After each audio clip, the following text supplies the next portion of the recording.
पूज्य अभिक्षण ज्ञान उपयोगी अरहम योग प्रणेता मुनि श्री 108 प्रणम्य सागर जी महाराज के दिव्य सानिध्य में श्री तत्वार्थ सूत्र के अनूठे स्वाध्याय के पावन समापन के पश्चात अब तैयार हो जाइए ज्ञान के एक और आलोक पुंज से आलोकित होने के लिए, जिसमें आपको मिलेगा अभिक्षण ज्ञान उपयोगी का विशुद्ध प्रकाश। जी हाँ, हम बात कर रहे हैं मुनि श्री 108 प्रणम्य सागर जी महाराज द्वारा रचित एक नवीन आध्यात्मिक रचना नई छेढ़ाला की, जिसे स्वयं वे अपनी सरल, सरस और अत्यंत गूढ़ वाणी में आपको स्वाध्याय कराएंगे, समझाएंगे और आत्मा से जोड़ेंगे। कमिंग सून, ज्ञान का नया सूर्योदय नई छेढ़ाला के साथ, सिर्फ जिनवाड़ी चैनल पर।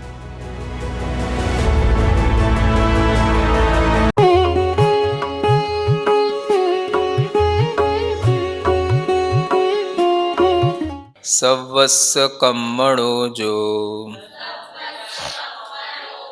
क्षय हेतु अपड़ो परिणामो णेयो स्वभाव मोक्षो दव्य विमोक्षो यकम पुह भावो। पढ़ो। सवस्य कम्मणो जो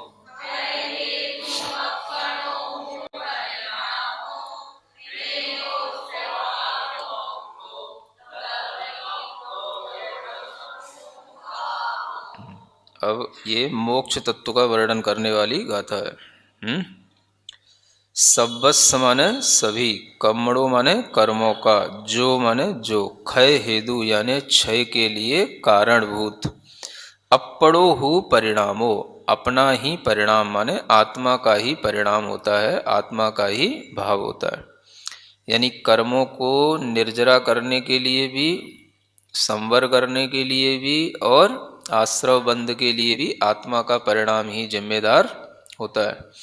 उसी तरीके से आत्मा का परिणाम ही सभी कर्मों के क्षय होने में कारण है। जो ये आत्मा का परिणाम जब कारण बनता है तो ण्यो माने उसे जानना, भाव मोक्षो उसे भाव मोक्ष कहते हैं। क्या कहते हैं उसे? भाव मोक्ष का मतलब उन भावों से मुक्ति मिल गई जिससे कि उन भावों से होने वाले कर्मों का बंध होता था और उनका आश्रव होता था। उन भावों से मुक्ति मिलने का नाम भाव मोक्ष कहलाता है। फिर द्रव्य विमोक्षो या कम्मपुद भावो, और द्रव्य से मोक्ष होने का मतलब, द्रव्य मोक्ष होने का मतलब हुआ कर्म का आत्मा से पृथक हो जाना। आत्मा से कर्मों का पृथक होना क्या हो गया? द्रव्य मोक्ष। और जिस परिणाम से वह द्रव्य मोक्ष होगा उस परिणाम का नाम हो गया भाव मोक्ष। तो ऐसे ये अरिहंत भगवान के लिए एक तरह से भाव मोक्ष कहा जाता है। उनको क्या हो गया? भाव मोक्ष हो गया, है ना। अभी देखा जाए तो द्रव्य मोक्ष थोड़ा सा बचा हुआ है, क्योंकि अभी कर्म आत्मा से बंधे हुए हैं। तो वही जब अयोग केवली हो जाएंगे, अभी सयोग केवली हो गए, भाव मोक्ष हो गया। फिर जब वही अयोग केवली हो जाएंगे तो अयोग केवली होकर के जो उस समय पर परिणाम होगा, है ना, अयोग केवली गुणस्थान अंतिम गुणस्थान 14वें गुणस्थान के अंत समय में जो अयोग केवली भगवान का जो भाव होगा वही उनके लिए भाव मोक्ष कहलाएगा। और उस समय पर जो कर्म आत्मा से अलग होंगे वो कहलाएगा द्रव्य मोक्ष। इसलिए वस्तुतः वो भाव मोक्ष और द्रव्य मोक्ष मोक्ष जाने के अंतिम समय पर घटित होता है। जब यह आत्मा शरीर छोड़ करके मुक्ति को प्राप्त करता है तब जो है जो परिणाम आत्मा का होगा उसका नाम ही भाव मोक्ष, और उस समय पर कर्म जो अलग होंगे उसका नाम होगा द्रव्य मोक्ष। और उससे पहले जो अरिहंत भगवान हैं उनके लिए एक और शब्द कहा जाता है जीवन मुक्ति, माने उन्हें अपने जीवन से, है ना, मुक्ति मिल गई। यानी जो ये जन्म है उस जन्म से उनको मुक्ति मिल गई। अरिहंत दशा को प्राप्त करने का मतलब क्या हो गया? जीवन मुक्ति। आयु से अभी मुक्ति बाकी है, थोड़ी सी आयु बची है, उस कारण से वो उस आयु पर्यंत तक अपने शरीर में रहते हैं लेकिन उन्हें जीवन मुक्ति हो गई। तो ऐसा यह मुक्ति के अनेक रूप हैं, भाव मुक्ति, द्रव्य मुक्ति, जीवन मुक्ति, है ना, आयु मुक्ति। अब आगे एक अंतिम गाथा जिसमें कि शुभ और अशुभ भावों के बारे में बताया जा रहा। अंतिम माने इस अधिकार की अंतिम गाथा। सुह असुह भाव जोता पुण्यम पावम हवन्ति खलु जीवा सादम सुहाउणामम गोदम पुण्यम पराणि पावम च।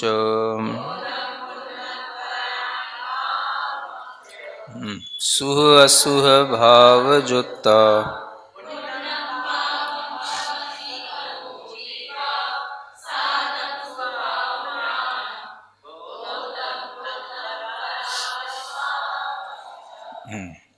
अब कहते हैं पुण्य और पाप का व्याख्यान करने के लिए, पुण्य और पाप ये जीव होते हैं। क्या होते हैं? जीव, माने पुण्य जीव, पाप जीव। ये पुण्य और पाप जीव बन जाते हैं। कब बन जाते हैं? सुह असुह भाव जुत्ता, शुभ भावों से युक्त जो जीव हैं वो पुण्य जीव हैं, और अशुभ भावों से युक्त जो जीव हैं वो पाप जीव कहलाते हैं, है ना। अब इस हिसाब से जो शुभ भाव हैं वो उस जीव को पुण्य संज्ञा बना देते हैं, माने उस पुण्यात्मा जीव, पुण्य आत्मा को क्या बोलेंगे? शुभ भावों से जो सहित है वो पुण्यात्मा है, और अशुभ भावों से जो सहित है वो पापात्मा है। तो शुभ भाव में जो पुण्य वाले जीव हो गए और पाप, अशुभ में जो पाप वाले जीव हो गए, तो वो पुण्य और पाप जो होते हैं वो क्या क्या होते हैं, कौन कौन से कर्मों में पुण्य और पाप होते हैं, वो आगे बताया है। जो 8 कर्म होते हैं, उन 8 कर्मों में कौन कौन से 8 कर्म हैं?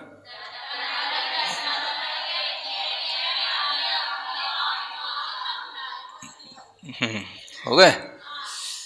तो इन 8 कर्मों में 4 कर्म तो घातीय कर्म कहलाते हैं, है ना, और 4 अघातीय कर्म कहलाते हैं। तो घातीय कर्म जो होते हैं वो ज्ञानावरण, दर्शनावरण, है ना, अंतराय और मोहनी, ये 4 तो कहलाते हैं घाती कर्म। ये चारों कर्म अशुभ ही होते हैं। क्या होते हैं? हाँ, माने ज्ञानावरण, दर्शनावरण, मोहिनी और अंतरा, इनमें कोई शुभ अशुभ का विभाजन नहीं है। ये एकांत रूप से कैसे होते हैं? अशुभ ही होते हैं।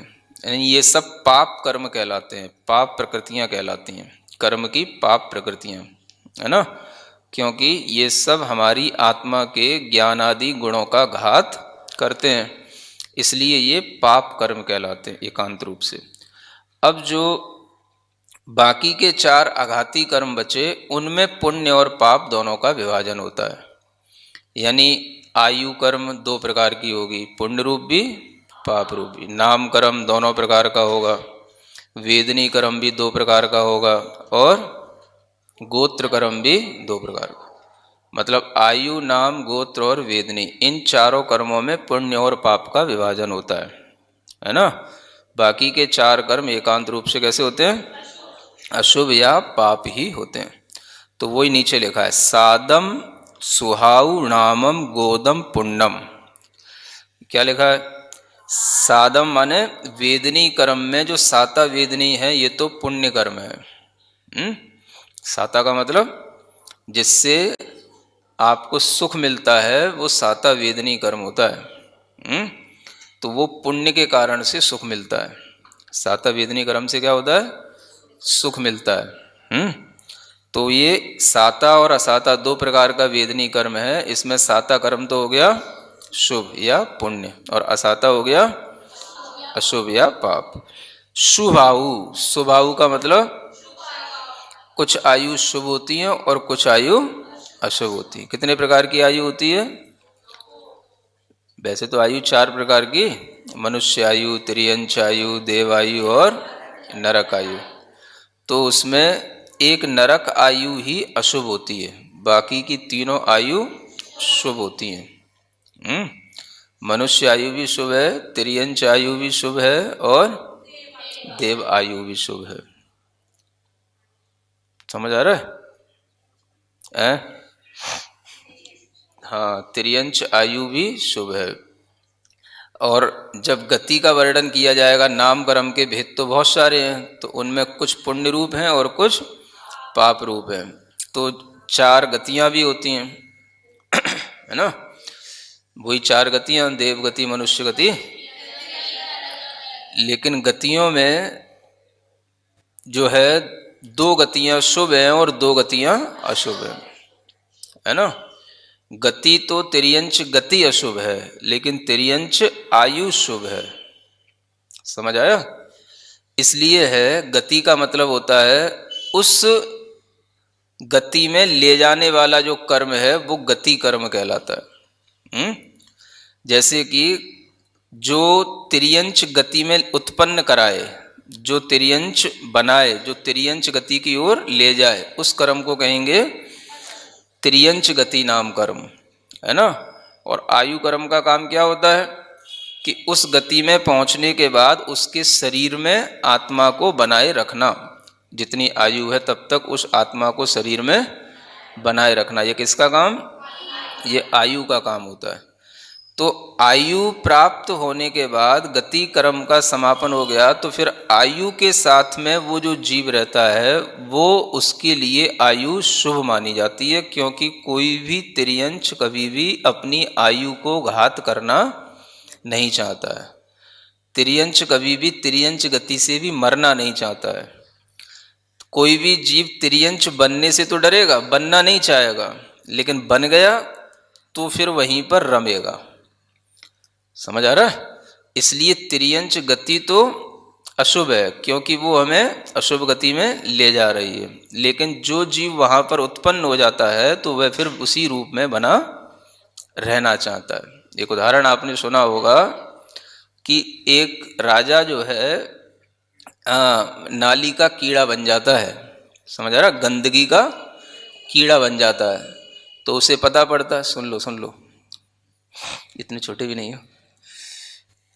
एक राजा नाली का, है ना, गंदे पानी का कीड़ा बन जाता है। तो कीड़ा बनने से पहले उसे पता पड़ जाता है कि मैं इस गंदे पानी में कीड़ा बनूंगा। समझ आ रहा है? एक मुनि महाराज उसको बता देते हैं, और जब उसे पता पड़ जाता है तो वह बहुत दुखी होता है कि मैं तो ऐसे गंदे स्थान पर जाने नहीं चाह रहा, और वहाँ पर जाकर के कीड़ा बन जाऊंगा तो क्या होगा। तो उसने अपने बेटे से कहा कि देखो, मैं अब अपने पाप के कारण से कीड़ा तो बनूंगा, लेकिन मुझे उस पाप गति से जल्दी बचा लेना। तो तुम एक काम करना, ये डंडा रखा हुआ है, और जब भी अगर तुम्हें दिखाई दे कि यहाँ पर ऐसे लाल रंग का कीड़ा बन करके आ गया है तो तुम उसको मार देना, ताकि मुझे जल्दी से इस गंदगी से मुक्ति मिल जाए। समझ आ रहा है? तो वो अपने समय पर कीड़ा बन गया, और कीड़ा बनने के बाद में जब वो राजा का बेटा उसको देखता है तो वह उसको मारने के लिए वहाँ पहुँचता है। तो जैसे ही वो मारने की इच्छा करता है, उसको मारना चाहता है, तो वो अपना उसमें अंदर चला जाता है। समझा ना? गंदे पानी में अंदर चला जाता है। तो वह मरता नहीं है। समझा ना? मतलब मरने से बचना चाहता है। तो हर तिर्यंच जो है मरने से बचना चाहता है, उत्पन्न नहीं होना चाहता है कहीं भी तिर्यंच गति में। लेकिन अगर उत्पन्न हो गया है तो वह उसमें ही रहना चाहता है। तो इसलिए आयु जो है वो अशुभ होती है, वो आयु शुभ होती है। तिर्यंच आयु क्या है? शुभ है। कोई भी तिर्यंच मरना नहीं चाहता, केवल नरक आयु ही अशुभ होती है। तो इसीलिए तो मनुष्य आयु भी शुभ है ना।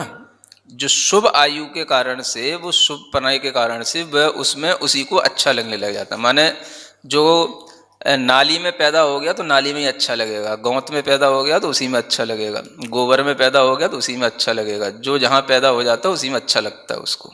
कोई नहीं मरना चाहता ना। कोई कीड़ा मरना चाहता क्या? कहीं पर भी किसी भी गंदगी में भी कोई कीड़ा होगा तो कोई मरना नहीं चाहता। कोई भी कीट पतंग जो जहाँ पैदा हो गया वो वहीं पर खुश हो जाता है। समझ आ रहा है? हाँ, ऐसे ही मनुष्य के साथ होता है। अब कोई भी मनुष्य हो, चाहे कितना ही अपाहिज हो, बिल्कुल विकलांग हो, कुछ ऐसे भी बच्चे होते हैं जो जन्म लेने के बाद से बिस्तर पे ही पड़े रहते हैं। समझ आ रहा है? मतलब चलने फिरने लायक नहीं होते। अब उनका जीवन तो चल रहा है, आयु कर्म है, लेकिन वे उठ बैठ भी नहीं सकते अपने हाथ से। ऐसे भी बच्चे होते हैं।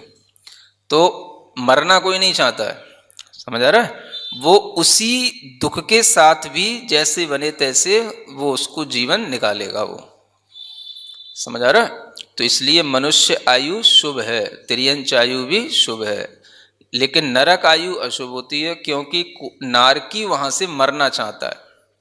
तो वो प्रयास करता है कि मैं मर जाऊं, लेकिन वहां से उसको निकलने को मिलता नहीं। वो कैसे भी मरेगा तो भी उसके लिए आयु का घात नहीं होगा, क्योंकि उसको उस शरीर की पुनः पुनः उत्पत्ति होती रहेगी, है ना? क्योंकि जो वैक्रियक शरीर होता है, वो जो वैक्रियक शरीर का घात नहीं होता अकाल में, वो पूरा जीवन जी के ही, जितनी आयु है उतना जीवन जी के ही वहाँ से मृत्यु होती है।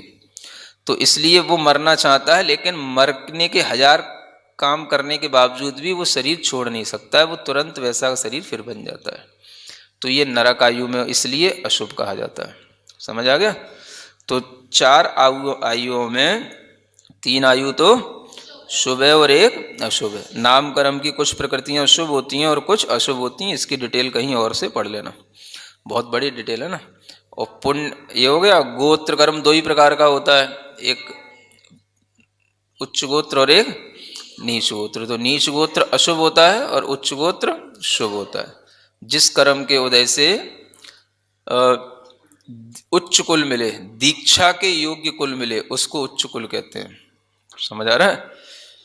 किसके योग्य कुल मिले? हाँ, उसको उच्च कुल कहते हैं कि आप दीक्षा ले सको। हाँ, तो और क्या, नीच कुल के समझ रहे हो अपने को? योग्यता तो है। हाँ, तो जिस कुल के, जिसके उदय से लोक में जो पूजित हो, लोक में जिसकी मान्यता हो, ऐसे उच्च कुल में जब जन्म होता है तो वो उच्च गोत्र कहलाता है। और नीच कुल में जन्म हो, जिसमें मान्यता न हो, तो वह जो है नीच गोत्र कहलाता है। इस तरह से गोत्र के ये 2 भेद होते हैं, है ना। ये तो हो गए पुण्य और पाप के भेद। पुण्यम पराणि पावम च, ये सब पुण्य हैं और बाकी के सब पाप कर्म हैं। इस तरह से पुण्य और पाप का विभाजन हो जाता है।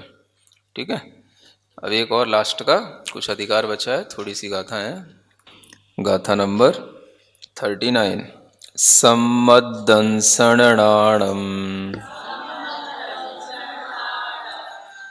चरणम मोक्षस्य कारणम जाने,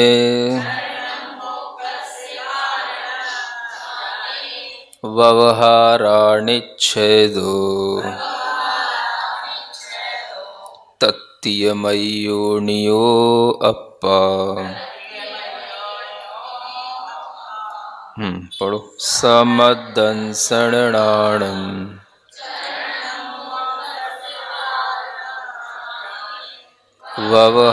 व्यवहाराणिच्छेदो तत्तीयमयोनियो। अब यहाँ पर ये मोक्ष मार्ग का स्वरूप बताया जा रहा है। सम्मदंसणाणम माने सम्यक दर्शन और सम्यक ज्ञान। चरणम माने सम्यक चारित्र। ये मोक्षस्य माने मोक्ष के, कारणम माने कारण, जाने माने जानो। मोक्ष का कारण क्या है? सम्यक दर्शन, सम्यक ज्ञान और सम्यक चारित्र। ये जो मोक्ष का कारण बताया है, ये व्यवहारा यानी व्यवहार से है। किससे है? व्यवहार से। निश्चय दो माने निश्चय से। तत्तीयमयो, इन तीनों मय, इन तीनों मय, मय का मतलब होता है इन तीनों से घुला मिला, इन तीनों से युक्त, इन तीनों से संबंधित, समाहित। तीनों मय जो होगा वो नियो अप्पा, निज आत्मा ही निश्चय से क्या है? मोक्ष का मार्ग है या मोक्ष का कारण है। तो ये मोक्ष का जो मार्ग है वो 2 प्रकार से बताया जाता है।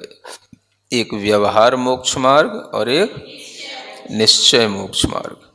जब व्यवहार मोक्ष मार्ग होता है तो उसमें 3 ये कंपोनेंट हो जाते हैं, सम्यक दर्शन, सम्यक ज्ञान और निश्चय मोक्ष मार्ग में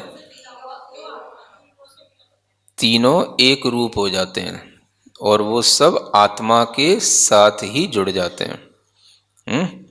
मतलब इन तीनों से युक्त जो निज आत्मा है वह निश्चय मोक्ष मार्ग है। यानी सम्यक दर्शन, ज्ञान, चारित्र से सहित जो केवल आत्मा है उसका नाम क्या है?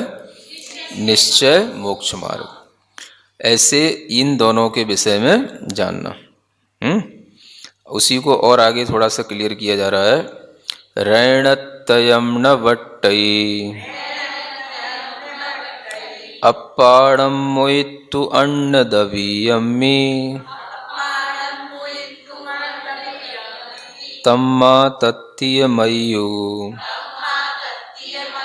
होदिहु मोक्षस्य कारणम आदा।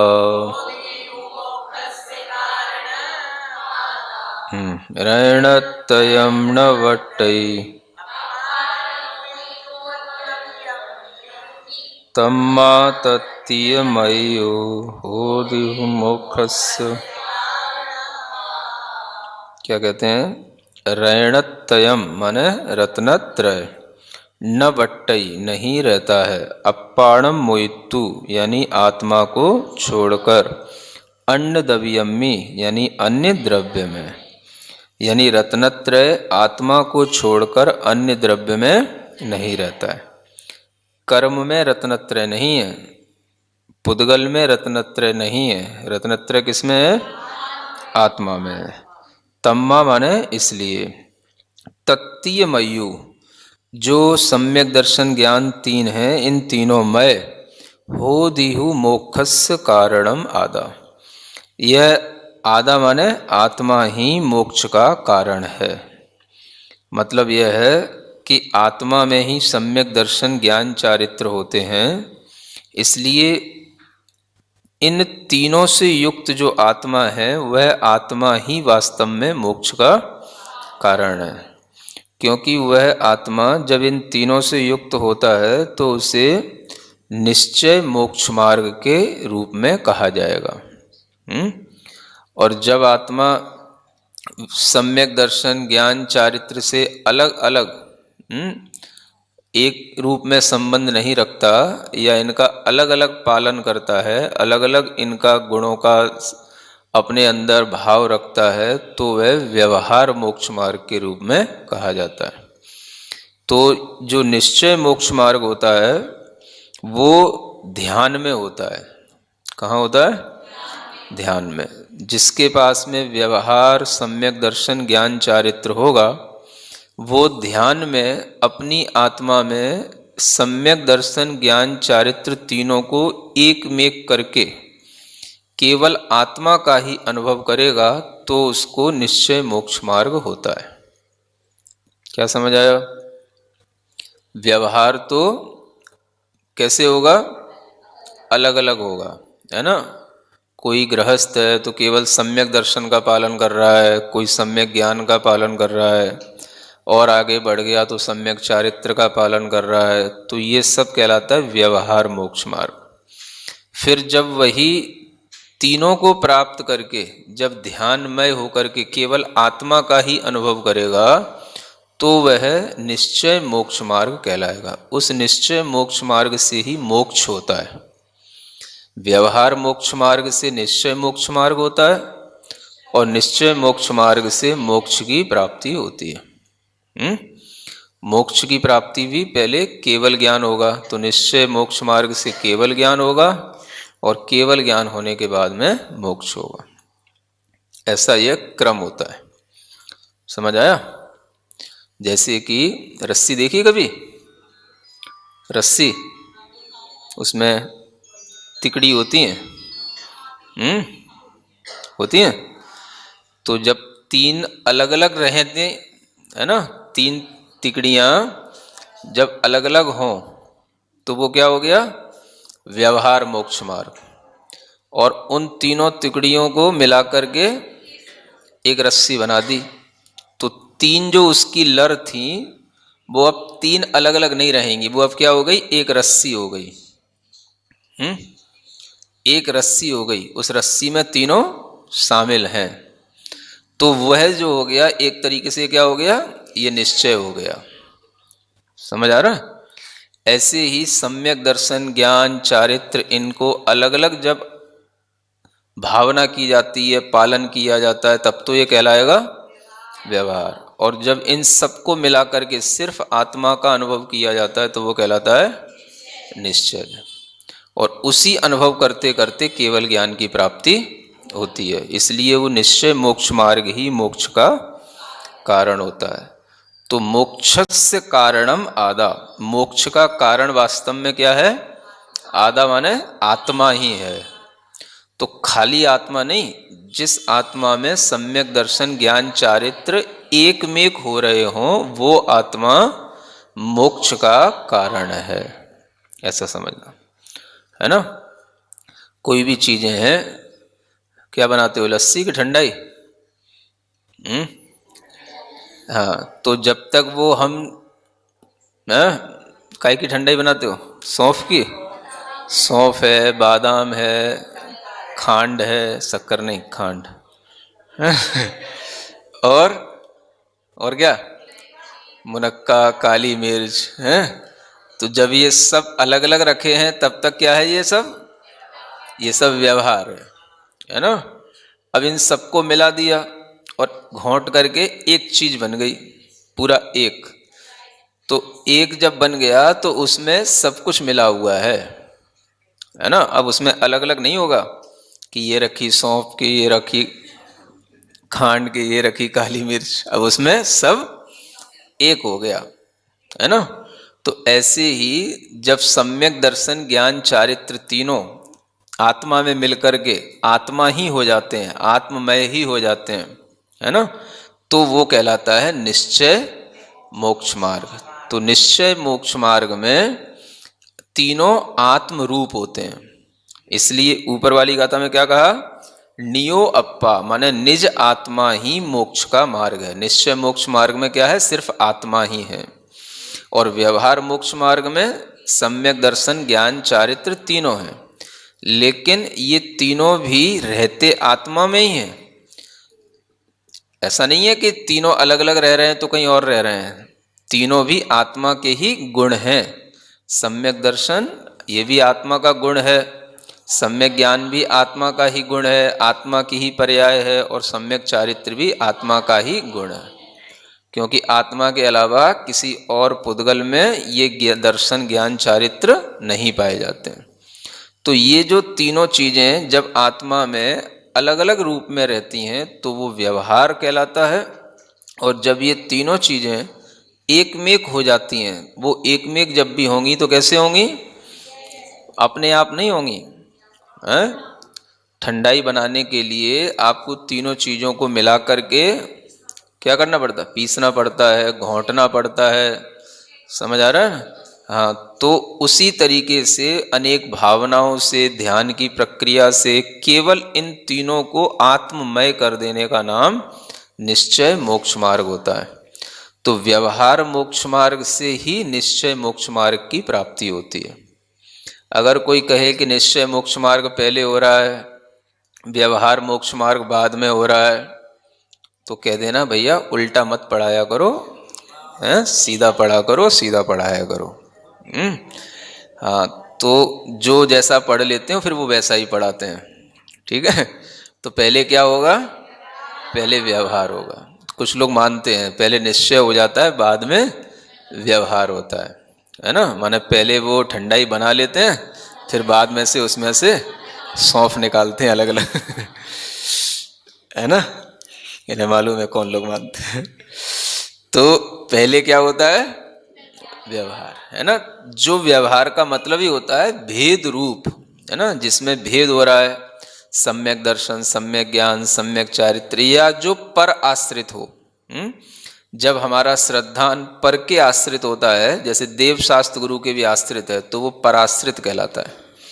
तो वह पर के आश्रित होने के कारण से व्यवहार है। और जब हमारा श्रद्धा, ज्ञान, आचरण तीनों ही केवल आत्माश्रित हो जाते हैं, आत्ममय हो जाते हैं, तो वो कहलाता है निश्चय मोक्ष मार्ग। तो इस चीज को ध्यान रखना। बहुत बड़े बड़े पंडित भी उल्टी उल्टी व्याख्या करते हुए आपको मिलेंगे, है ना।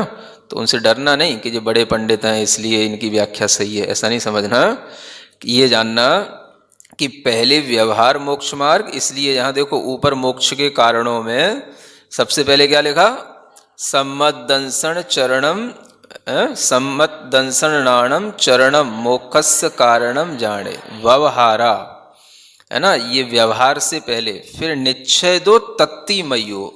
एक मोटी बुद्धि से भी सोचने वाली बात है, तीन मय, अगर कोई तीन चीजें हैं उन्हें हम मिलाएंगे तो मिलना तो बाद में होगा, कि पहले वो तीन चीजें मिल जाएंगी फिर बाद में अलग अलग की जाएंगी, है?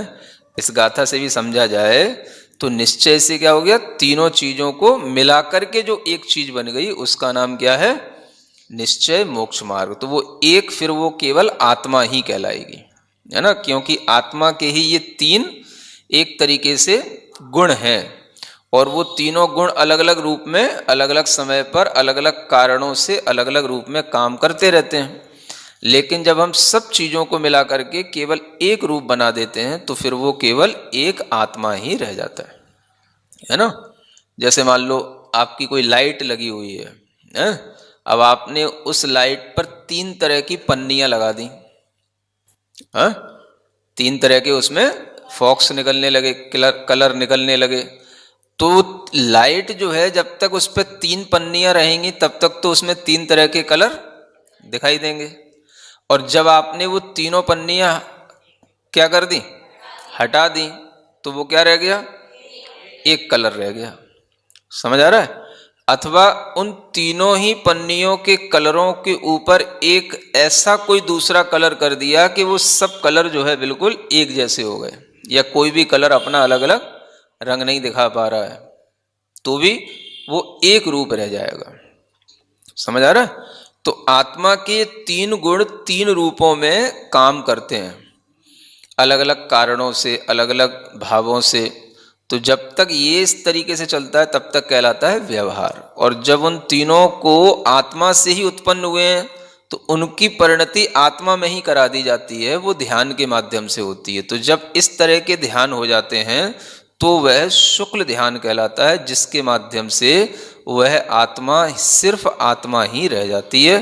सम्यक दर्शन, ज्ञान, चारित्र भी उस आत्मा की परिणति होने के कारण से वो उस आत्मा में ही रहते हैं और वो सब एक रूप हो जाते हैं। तो उसी से केवल ज्ञान की प्राप्ति होती है ना। इसलिए तत्ती मयो नियो अप्पा, यहाँ जो उदाहरण वगैरह दिए हैं वो भी सब इसी तरीके के दिए हैं, आप लोग पढ़ लेना, है ना। ठंडाई का ही उदाहरण दिया हुआ है, ठीक है। तो वास्तव में जो मोक्ष का कारण है वो क्या रह जाता है, निश्चय रत्नत्रय, क्योंकि मोक्ष से निश्चय रत्नत्रय पास में है। पास में का मतलब समझ आ रहा है ना। वास्तव में कारण क्या है, वो दो प्रकार के कारण होते हैं।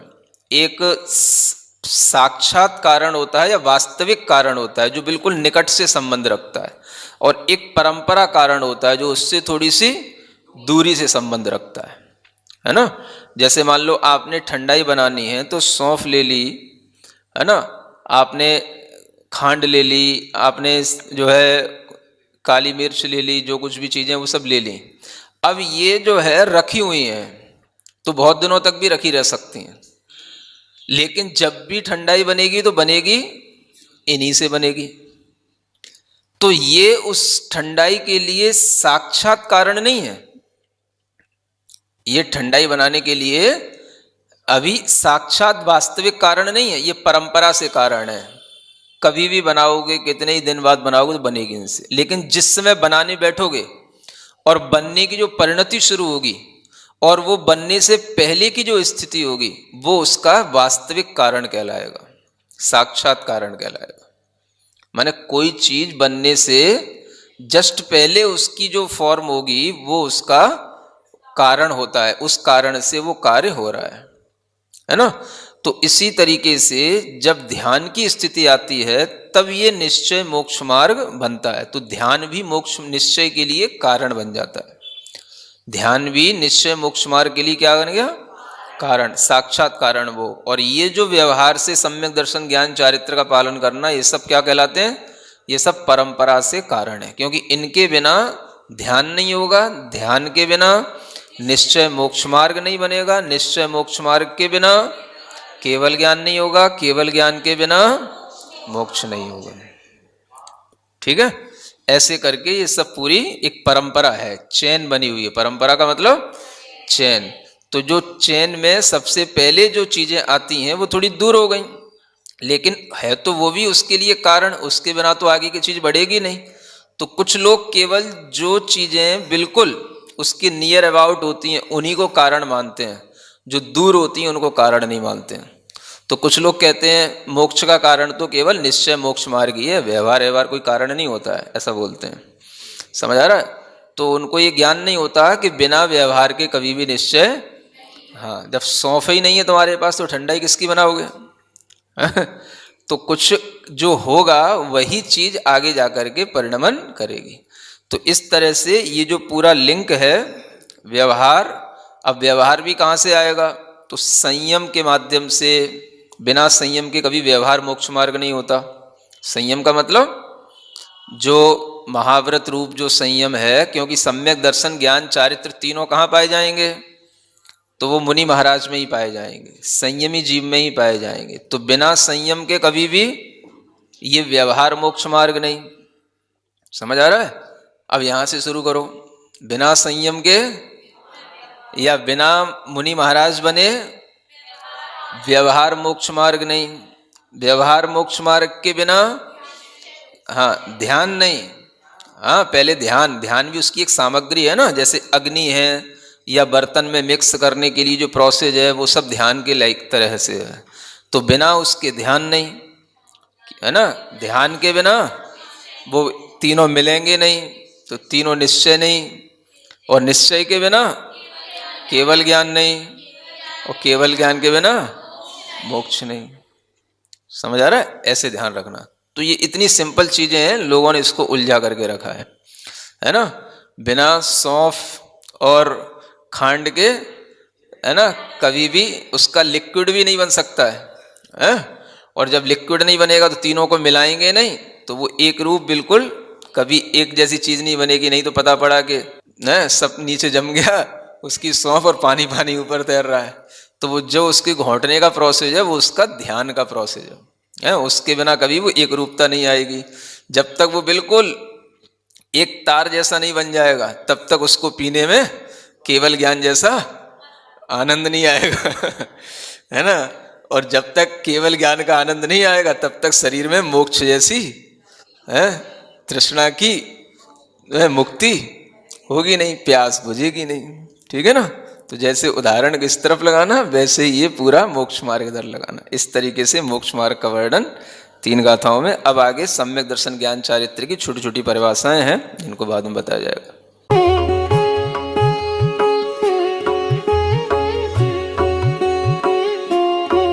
परम पूज्य अभिक्षण ज्ञान उपयोगी अरहम योग प्रणेता मुनि श्री 108 प्रणम्य सागर जी महाराज के दिव्य सानिध्य में श्री तत्वार्थ सूत्र के अनूठे स्वाध्याय के पावन समापन के पश्चात अब तैयार हो जाइए ज्ञान के एक और आलोक पुंज से आलोकित होने के लिए, जिसमें आपको मिलेगा अभिक्षण ज्ञान उपयोगी का विशुद्ध प्रकाश।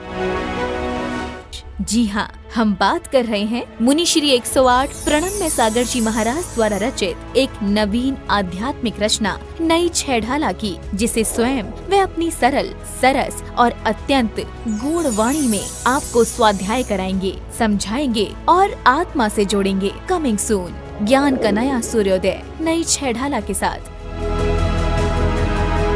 सिर्फ जिनवाड़ी चैनल पर।